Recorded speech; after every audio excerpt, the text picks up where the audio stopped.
साईं जीएम सैयद जी जेल यात्रा।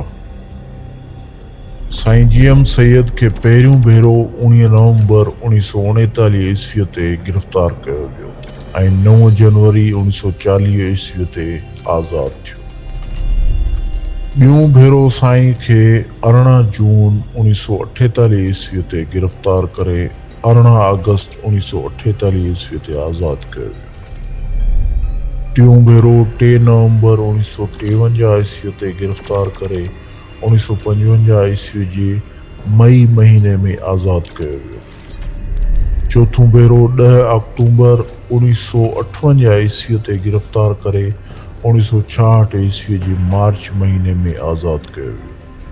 पंजों भेरो साईं जीएम सैयद खे 1967 ईस्वीअ में 23 जून ते गिरफ़्तार करे 12 जनवरी 1969 ईस्वी ते आज़ादु कयो। छहों भेरो 18 मई 1971 ईस्वी ते गिरफ़्तार करे 1972 ईस्वी जे जनवरी महीने में आज़ादु कयो वियो।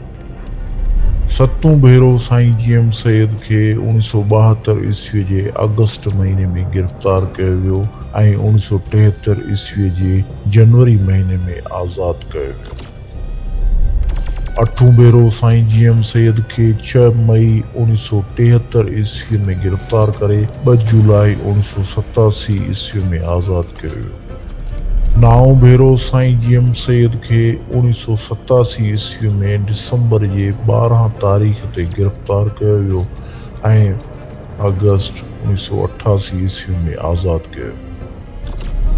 ॾहों भेरो साईं जीएम सैयद खे 1989 ईस्वी अक्टूबर जे 10 तारीख़ ते गिरफ़्तार करे 20 सितंबर 1990 ईस्वी में आज़ादु कयो वियो।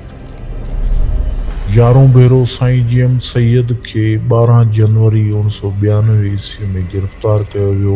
18 मार्च 1995 ईस्वी ते साईं जीएम सैयद जी तबियत ख़राब थी पई ऐं खेनि बेहोशीअ जी हालत में जिन्ना इस्पताल कराची में दाख़िल कयो वियो। 25 अप्रैल जी राति जो 3:28 ते जिन्ना इस्पताल में क़ैद वारी हालत में लाॾाणो करे वियो।